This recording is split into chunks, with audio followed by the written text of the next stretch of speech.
Good morning, welcome one and all to the International Annual Conference of the INSS, the 10th in number. It is a bit cruel this hour, but the topic is no less one which justifies this time of the day. We would like to open the second day of our conference with a discussion concerning the settlement. Are they an asset or a liability? Do they contribute to national security or perhaps undermine it? I would like to start with a short presentation of all the speakers in this conference. Those who wish to look into their biographies can do this in the booklet of the conference. Hagit Ofran works in the Shalom Achshav follow-up project of the settlement, one of the most accurate sources of information about the settlement. She tracks the activity of the government, she examines aerial photos, and she decides when to bring into the knowledge of the public what is going on in the field. Yossi Dagan is the mayor of Shomron Regional Council, established the religious settlement of Samur that was evacuated, and Chomesh Tchila and the committee of the settlers of Shomron. He lives in Shavei Shomron, where he moved from Sanur after the disengagement plan.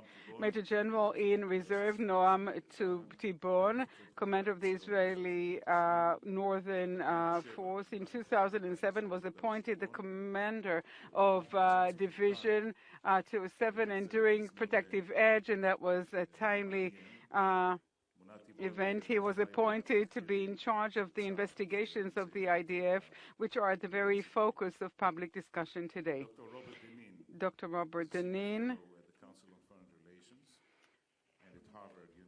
מאוניברסיטת, הוא עמד בראש המשלחת האמריקנית הבריטית של טוני בלר מאפריל 2008 עד אוגוסט 2010. דוקטור דנין שירת כסגן מזכיר המדינה לענייני המזרח הקרוב ובנוסף לתפקידים אחרים. The settlements, one of the most controversial topics that splits up and splinters the Israeli society, not only within Israel, but also between Israel and the overseas communities.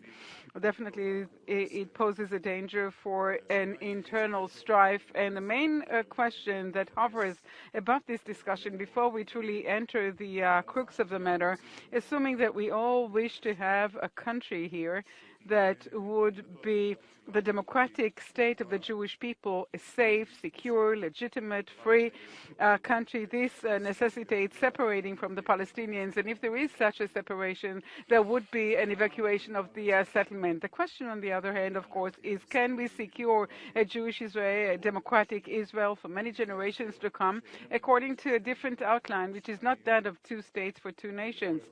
Everyone has their own opinion. My personal opinion is that apparently this will not be done in any other outline or plan, but we'll hear about this in the session. By the way, that is the declared policy of the Prime Minister, two states for two nations. A month ago, the Security Council of the UN we received the resolution 2234, which determined that the settlements are not legal. A few days later, we had the John Kerry speech saying that the settlements are the main hurdle standing before the resolution of the conflict, and then the Paris Committee. And a few days ago, Trump had his inauguration as President of the United States. I would like to start with you, Yossi Dagan. You've just returned from the inauguration events. The Trump era with David Friedman as ambassador to Israel. Have you actually returned, well, with an open, check, as it were, for the continuation of the construction in the settlement without any objection coming from Washington in the next few years? First of all, good morning.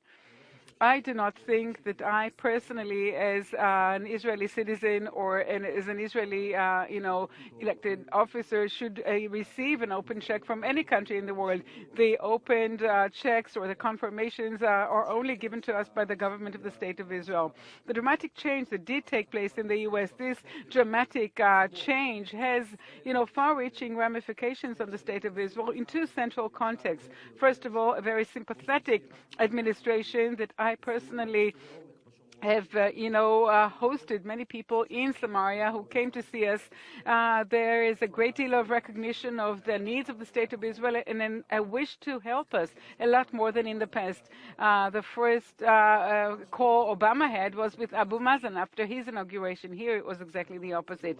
But the ball is not in Washington. The ball is in Jerusalem. And I think that in the new administration, there is going to be a lot less pressure. I believe that, Trump will denounce the construction. He will disagree. I think that a friendly, sympathetic administration that understands the needs of the State of Israel will pose less difficulties, or perhaps not at all, or even provide a certain tailwind to the government in order to help it do what it needs to do. I think that the new administration will give more, power to the government of the State of Israel to do as it deems fit. Hagit, the bowl in Jerusalem is in Jerusalem, says Yossi Dagan. But what do you do in order to prepare it to the next few years? I think that mostly we are trying to mobilize the internal forces in Israel. I have a feeling that we're beginning to feel the internal forces, because we understand that ultimately those who will decide the end of the occupation and the two-state solution would be the Israeli public. Hence, we need to mobilize the Israeli public and not... it's not the world that would force us to do anything unless the public wishes to do it. I do not know what lies ahead of us with the new administration. Rob, now to you, being here so many years around this topic. First, what's the outlook from Washington these days? It's open. You don't have to grapple with it. And second, more particularly, do you think that the international community would be ready to differentiate between the main blocks of settlements and the more isolated ones? Thank you, Gili. קודם כל, אני רוצה להגיד מה שחצי הלוי אמר, שזה מאוד חשוב לדבר פה בעברית, אבל למרות שהנושא כל כך מדויק, אני מעדיף להמשיך באנגלית. So, Gili, you asked about the settlements. Obviously, this has been a critical issue, especially in the last few months. Every president since 1967, from Lyndon Johnson through Barack Obama, has been critical of Israeli settlement activity. For the first time ever, you have the prospect of an American president who is actually going to take quite a benign view of Israeli settlements. And I think this is going to actually be quite a challenge for Israel, because for the first time you're going to have an Israeli prime minister who does not have the ability, as I witnessed at times when I worked even in the White House, to be able to say to his own coalition or to the Israeli populace, look, I'm with you, but Washington's on my back. Now, Israel is going to be forced to make some very hard decisions on its own, without the United States there to point to or to hide behind and say, look, I'd like to do this, but Washington won't let me. So you all are here saying Israel has some profound choices to make, and I'm here to tell you you're right. Now, per the question of differentiating between blocks and not blocks, we'll get into the whole discussion of the UN resolution and the problems therein and the challenges therein. Look, you had when I worked in the White House under the Bush administration, we had an approach where we were willing to try to understand and differentiate between, let's say, settlements as a legal issue and settlements as a political issue. And I think the only way we're going to be constructive together in working through the settlements issue is to deal with it as a political issue. Because if we deal with it as a legal issue, it's much more intractable. When you have 600,000 settlers or Israelis beyond the Green Line, and you start to identify this as an international legal issue, you're not going to get anywhere. That's the politics of it. And I think most serious people in Washington recognize this. And I think even the administration, perhaps we can get into this later in terms of its calculations in abstaining on the resolution, understood this as well. But maybe we don't want to put everything on the first round here.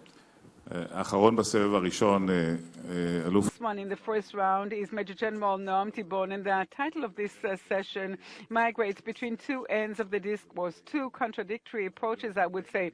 Settlement as a security burden or liability, or as a security asset. First of all, I think that the project of the settlement is the most dramatic thing that happens in the State of Israel and has been happening in it for the last 30 years. And I think that the discourse around the subject of the settlement and their future has to be a democratic one that has a dialogue between people and less, sort of vociferous yelling and denunciation, which bring about splinters and divides in our people and very, very tough results. There's no doubt that the State of Israel has to decide what will happen in the settlement, and it's important for us to know it, and it should be reached in a democratic way.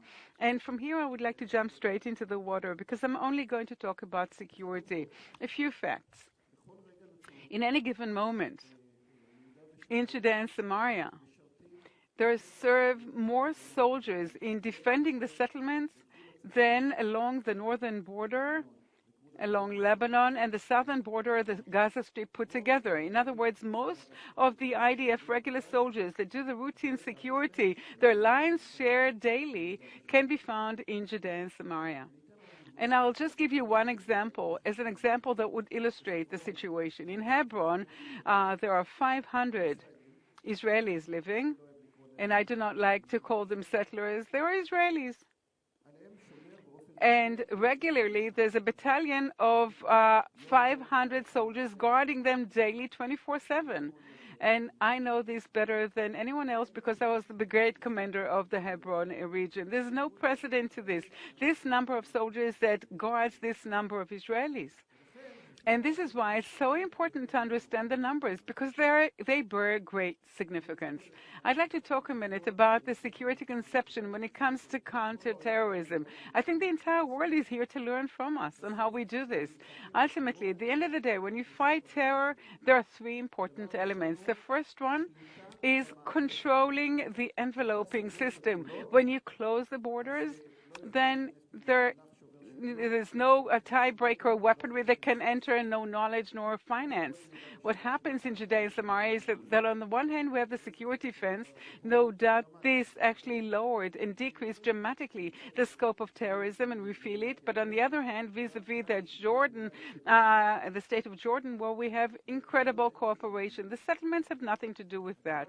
The second point is outstanding intel. We have the former intel directorate. If you want to find terror, you have to have excellent intelligence. Without that, it's like looking for a needle in a haystack. And that's not Army work, 8200, the intel unit. And the third rule is operational freedom and leeway, so that you will be able to operate from the air, from the sea, from the ground, wherever you detect any subversive insurgent activity. And here, too, the settlements do not have a central, role to play. So I think that when we discuss the settlements, there's so many parameters that should be discussed. And as I said, it has to be a very respectful dialogue. It has to be a democratic dialogue. And I think that to say that the settlements are the thing that causes security, that brings security for the State of Israel or for their own sake, is wrong. I hope that later on we'll be able to talk about the price that the settlements are actually tolling, if they are, from the security perspective or not. I'll comment on that. I'll just give you a short comment. There's something that is very important to mention here. And I always say that we have to take this very seriously. Volunteering to serve in the army and the contribution of people who live in the settlement is extremely high. And that is something that is very important to recognize. Okay. I would like, following the first round of questions, I'd like to show very quickly a few slides. First of all, if I may, what did the Commission of Inquiry, the National Commission of Inquiry, say following the disengagement from Gaza? And you can see this on the screen, the National Commission of Inquiry that was established in order to examine the events which accompanied the evacuation of the Katif bloc and the northern Samaria region. The Prime Minister has to prepare in advance. He bears the responsibility today, not tomorrow, not to procrastinate. He has to prepare for similar events that would require the evacuation of up to 100,000 people. This is a very urgent national task that should not be excluded from the responsibility of the Prime Minister and the necessary preparedness. And here we go into the details. The required preparation is legislation, a specific agency that would be in charge of this, staff work, detailed plan, a very explicit preparation of infrastructures that would be able to be used within a very short time, and also the allocation of resources, of course. And now each of us should ask ourselves if anything of what I read here, and that's a report that was published in 2010, and that's its key recommendation, if anything of what I just read has been done. We presented yesterday a few figures concerning, taken from a public opinion poll that we conducted, and I'll introduce, why can't I switch this? Okay. So I'm going to just present two slides from this poll. The first one relates to what the Jewish public in Israel thinks about the evacuation of settlements in Judea and Samaria within a permanent status agreement. Now, those who are surprised by the figures apparently are not following up on public opinion polls in this country since the beginning of the peace process, which is what, some 23 to 25 years. We see that all in all, if we add up those who are willing to evacuate all the settlements, including the big settlement blocks, which comprise 16%, and those who are willing to evacuate only the ones that are outside of the big blocks, we get to 69% of people Jewish people, who support the evacuation of settlements within the, framework of a permanent status agreement. I don't think that anyone sitting here thinks that that's anywhere near, and that it's possible today to say responsibly that in the foreseeable future we can see all the core issues resolved and a permanent status agreement signed. But that was the question. Concerning the second question, which I wanted to present its findings. What is your position, were asked those Jewish citizens, about the evacuation of Judea and Samaria in the framework of an independent organization, a unilateral Israeli resolution, we can call. And here we also find a majority with a very, very similar division to that of the previous question of 59%, nearly 60%, who even in a unilateral reorganization, namely a clear-out Israeli initiative without reaching any agreement, perhaps with some sort of coordination, definitely coordination with the U.S., but perhaps also with the Palestinians, but definitely no agreement that is signed, over 50%, nearly 60% are in favor of evacuating settlements. And most of them, nearly 50% of them, of course,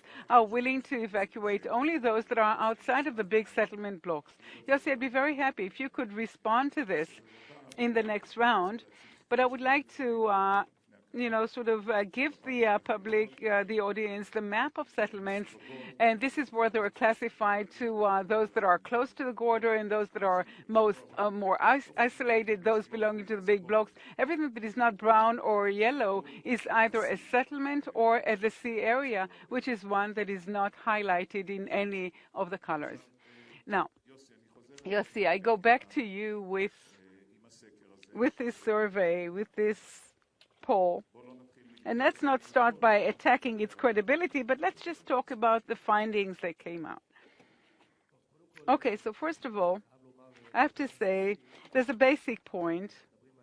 We talk about security, and my friend said, and I remember him, his role in Judea and Samaria. The security discussion is truth must be said.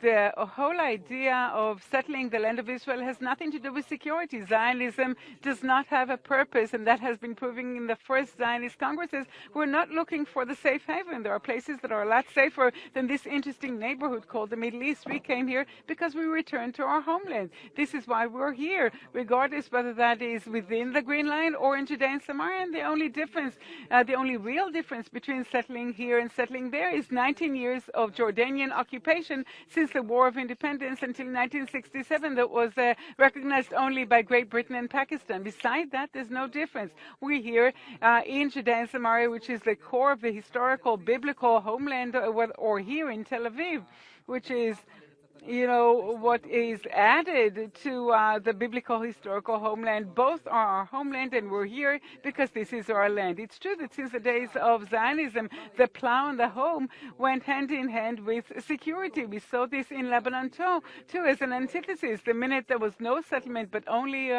the military, that did not hold.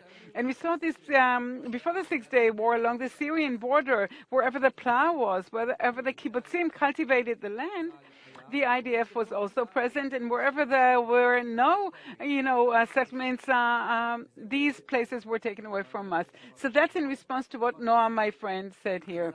There's nothing like holding on to territory. And again, I think that even if there was a security price, we had to pay it because we came here to settle our homeland. And so many people's lives were sacrificed, by the way, a lot more over the Galilee than Judea and Samaria. The fact that holding on to Judea and Samaria provides a security asset to the existence of the State of Israel is just an add-on. It's something else. But the whole discussion is over that particular area.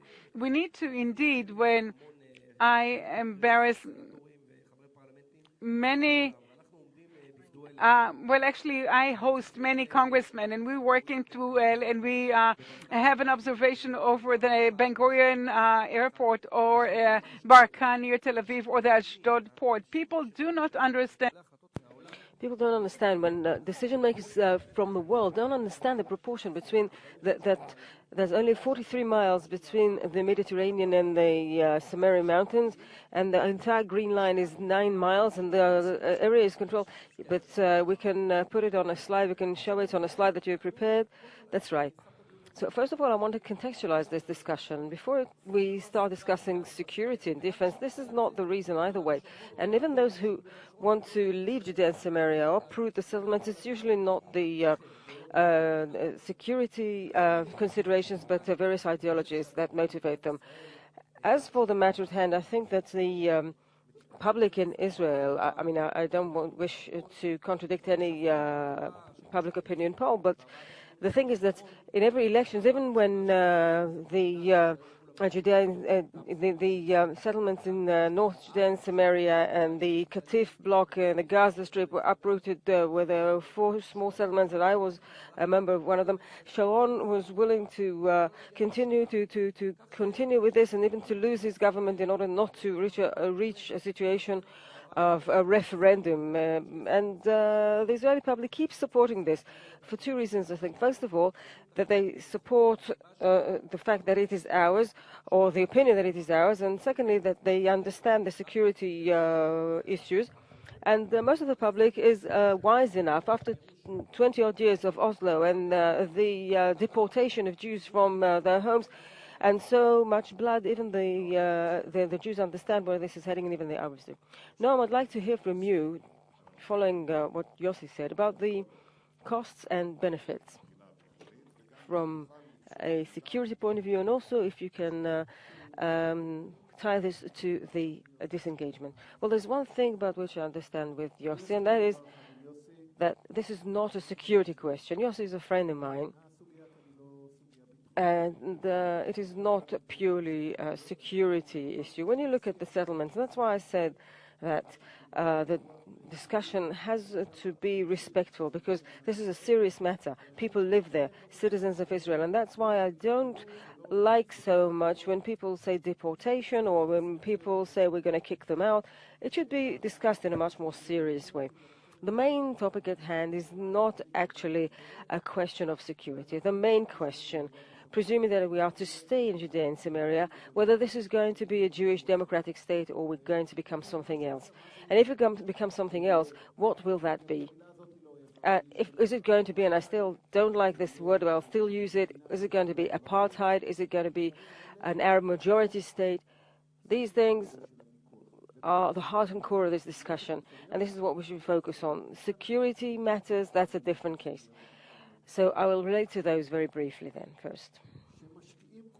When so much force or power is invested in protecting roads, protecting settlements, and I was there and I served there in the army, and I know that every soldier, everyone serving in Judea and Samaria, they have defending and protecting the settlers as their top priority. They don't want anyone to get hurt. The price of that is that a lot of the resources of the army is invested there, and they don't train enough. And then afterwards we have cases like the Second Lebanon War and the Gaza operations where this begins to show. So less training, less preparedness. Let me refer to the Air Force as well. Our Air Force, an excellent Air Force, is not so much into this thing in Judea and Samaria. Therefore they train better, and therefore they're better prepared for war. So we have to understand that from a security point of view, the fact that most of the army is there has a certain price tag. Post the Security Council Resolution 2334 and Kerry's speech, we now hear about an enhanced monitoring by the Secretary General of the UN, reporting settlements, activities, and construction, etc. Do we enter a new era in that respect? So I'd just like to relate to something that's gone on here, especially from an American point of view. You know, this discussion about settlements is really embedded in it are a number of issues. You know, you have the security issue, you have the territorial, ideological component. From the American point of view, historically, what we have tried to do is to disaggregate the two. From the one hand, to say, we will stand with Israel to help Israel and enhance Israel's security requirements in order to be able to make sacrifices for peace. We've, in essence, tried to address Israel's security needs. So we have General John Allen here, who probably led the most serious effort ever to really dig down and understand what are Israel's legitimate security needs in the West Bank in order to disaggregate the security component from the ideological or the land component. And when it comes to the security component, we're with you. And I've even dealt with your Air Force and TSA and done studies on the airport and what are the requirements for landing patterns and wind and all the rest to understand what are Ben Gurion Airport's requirements vis-a-vis the territories. On security, we're with you. But when it comes to the ideological or the land or the partition part of it, it calls into question the basic premise of what do you want here in the land between the Mediterranean and the Jordan. Is partition the idea that has been at the core of the international community's view of how Jews and Arabs can live in this land since 1937 with the Peel Commission, with the partition resolution. Ever since, the only solution that the international community has thought is as the least bad option is partition. Now, that has to be understood, and that is the continuum that exists till today. Now, one of the problems you asked about 2334, I mean, you know, my discomfort with 2334 was the pivot back into the treating the settlement question as a legal issue rather than a political one. Because the problem with doing so is not that it's wrong. We can debate whether it's right or wrong, but it's not helpful. It's not helpful because what we, in effect, did was we took the 80% of those settlers who live in the blocks, who are part of the Israeli mainstream, the consensus, who are everyone, and conflated them with those who live in the outlying settlements, even the unauthorized outposts that your government is committed to removing, and said, you are all illegal. And when you do that, then you're going to unite the Israelis around the settlements, not against them. And if you're part of the international community that wants a settlement based on partition, you haven't advanced your interests. And so if we're now getting into monitoring efforts, I think this is really not the way to go. Frankly, we're better off. This is your future. What kind of state do you want to have here? Do you want to have a future with the Arabs of the land of Israel, as you might call them, or the Palestinians, whatever your nomenclature? How are you going to get along? How will we, America, stand with you? And what kind of state are you going to be? And all these issues are interconnected. And so if you wind up becoming the kind of state that the general referred to, I don't like to use the A word, but if we move towards a one-state outcome, then it's going to start to make it more difficult for us, the United States, to stand with you in the way, because at the root of our relationship is issues like shared values and shared outlook. So all these issues are interconnected. Thank you. Thank you. Can you show the maps, please? I would like to ask you, Hagit. Maybe partition is not necessary. It's not necessary, following on what Rob said, in order to preserve the identity and the character of Israel as a Jewish democratic state. Perhaps the settlements are not an obstacle neither to peace nor to any kind of agreement, and you are trying very, very hard to show otherwise.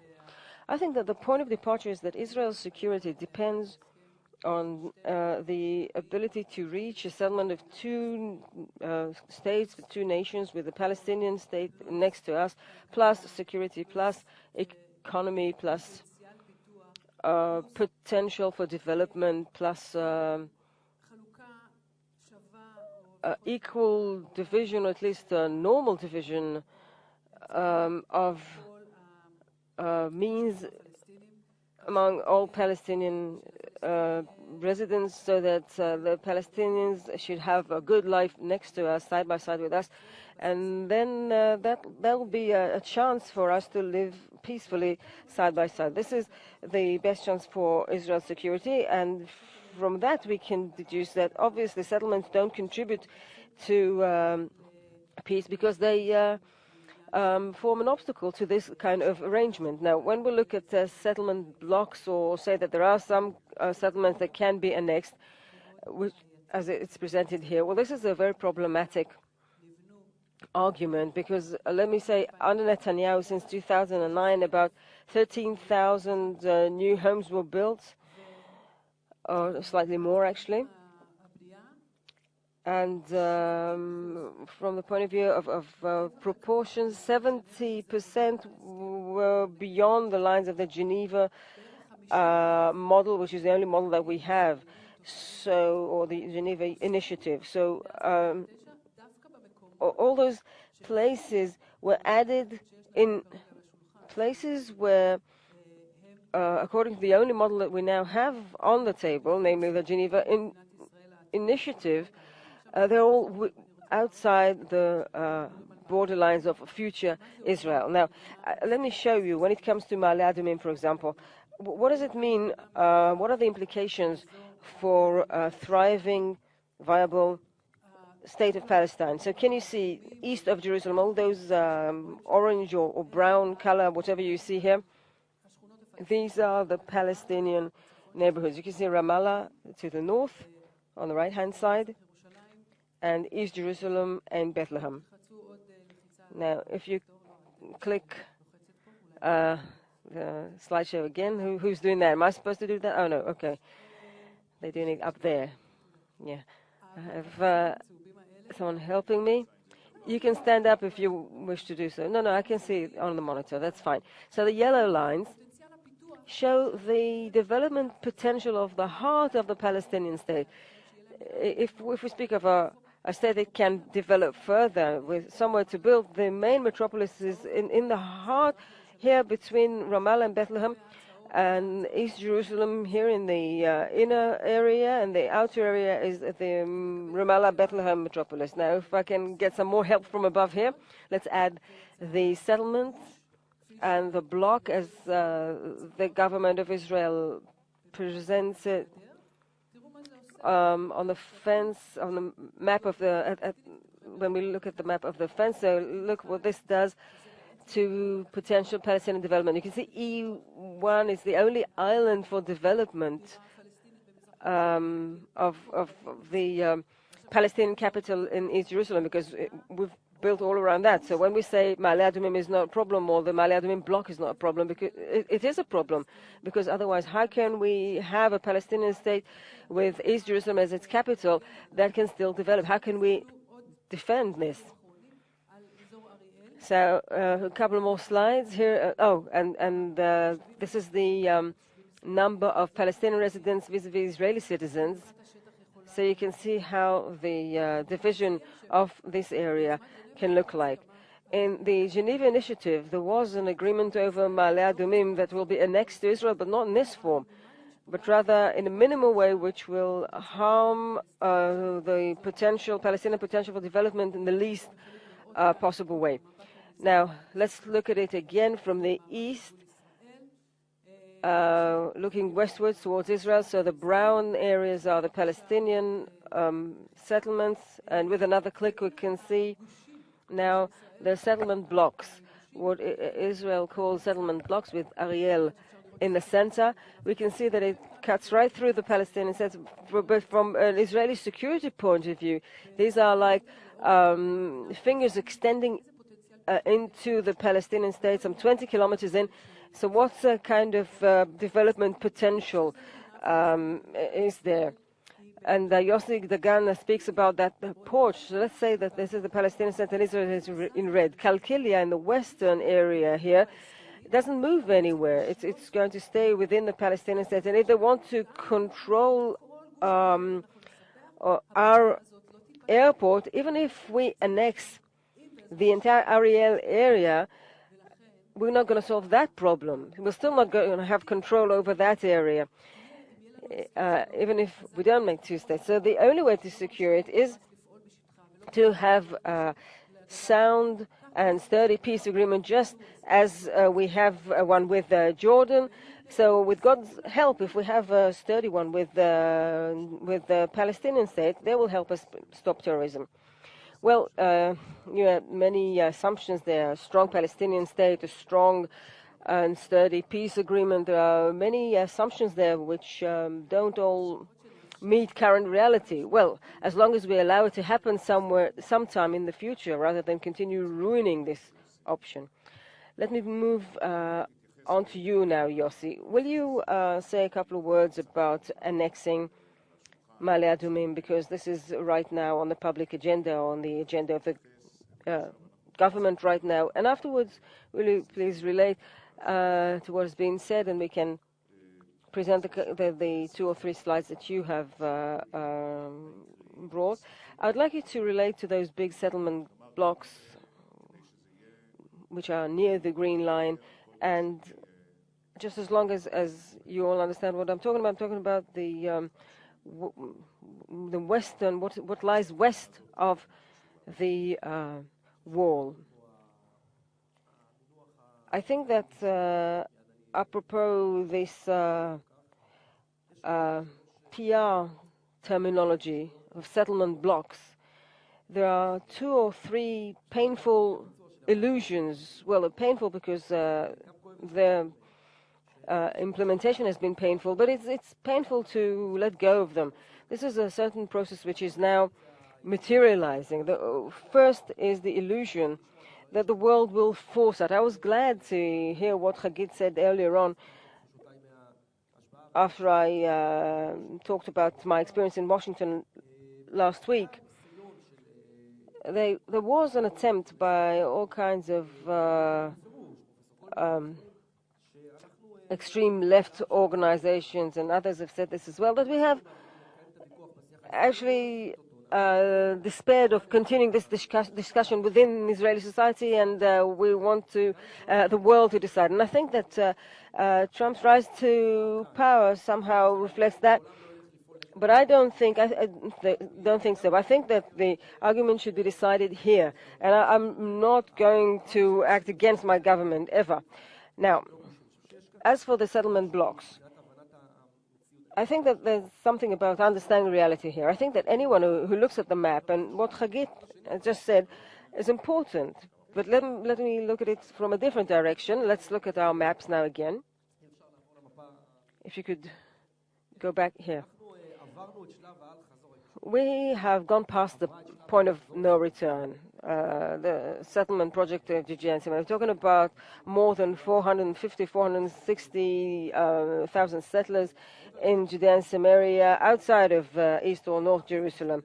So this talk about blocks, it sounds like a lot, but if you look at the area, it's only 4 to 10% of the entire area. Most of historical sites are out of those. The strategically important places are out of those, outside of those. And there are 250,000 settlers outside those blocks. And if you think that after the disengagement of 8,000 people, no more, with all the cost that entailed, we can uproot another 450,000, then I don't know where they take that from. Okay, as for the security aspect of it, I spoke about this before, but let me just say another sentence. Do you want to see that cross-section that's... Yeah, well, this... Okay, this is the airport. Let's move on. Where is the cross-section? No, not this one.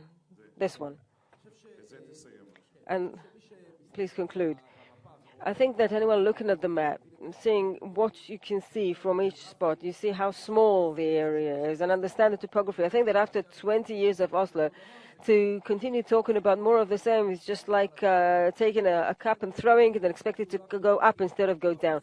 So the entire discussion, I think, is irrelevant, because after 20 years, well, thank you. Noam, 1 minute, and then we have to conclude. I think this is a very serious discussion. If we were to conduct a survey and ask Israelis what is most important about settlement in Judea and Samaria, people would say first and foremost security and nothing else. So in any future settlement arrangement, the security and safety of the State of Israel is what should guide us. Nothing else. Rob? 30 seconds for wrap-up. I think you have to differentiate between one important thing. You know, I think what the administration, the outgoing Obama administration was trying to say was the following. In the absence of a peace process, what is important is to have some sort of a stop on the ongoing dynamics to preclude what might be a future peace agreement or some sort of arrangement, if you will. Put otherwise, it isn't, there's no deal that's imminent. The Oslo framework is not about to come to realization today. But unless the only thing, the dynamic on the ground that is changing realities is settlements. And I think in light of our elections, in light of the fact that you now are going to have an administration that is most likely to be very benign towards the settlement adventure, it really puts pressure back on you to decide what kind of country you want, what kind of future you want.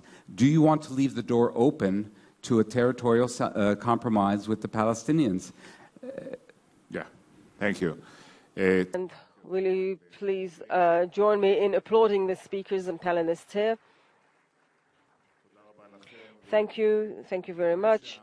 I hope that the discussion held here in the past 45 minutes will be able to spread in the same way, same style, and same moderation to the rest of the Israeli public. Thank you very much.